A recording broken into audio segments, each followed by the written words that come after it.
Hi, welcome to a special video at mywealth.com on who should itemize.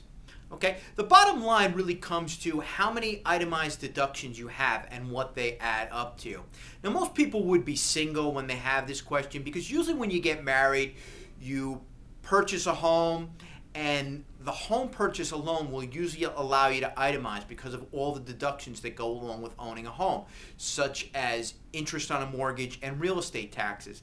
Now, don't just buy a home just so you can itemize your taxes. There are other factors involved there too. And in this current real estate market that we're in here in February of '09, you want to make certain that you're taking a holistic approach to your decision to purchase a home. But generally, that's when most people then start itemizing once they purchase a home.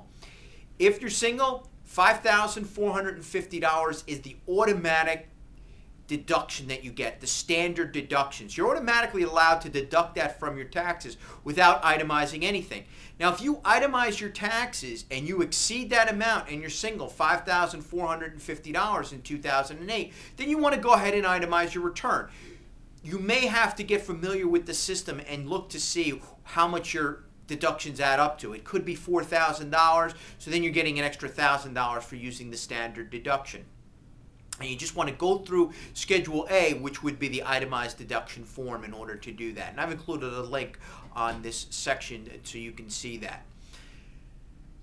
It is possible that someone who doesn't own a home, if they have high state income tax, that they're able to take a deduction, that they're able to itemize their taxes because their state income taxes may be $4,000 or $5,000 a year. Then they have some maybe unreimbursed employee expenses on their Schedule A as well. So it's worth taking a look at.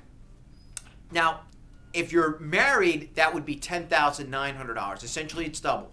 $5,450 times 2 would be $10,900. So for single, $5,450, married, $10,900, just times 2. You would need to exceed that amount in order to make it worth your while to itemize your taxes. If you're not itemizing, be aware that there are still above the line deductions that you may be able to take advantage of.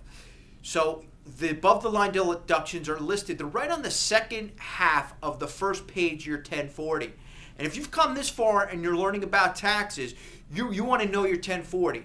And we have a special video on the 1040 as well. But it's basically the second half. Those are all considered above the line deductions. This would be student loan interest. This is something that you may qualify for under there. Or perhaps doing a traditional IRA, which would be an above-the-line deduction. So those deductions you'd qualify for in addition to the standard deduction. If you're single, $5,450 in 2008, $10,900 if you're married filing jointly. Thanks for being with me for this lesson. Make sure you type in any questions that you have. My name is Bob O'Brien. I'm one of the senior instructors with the courses.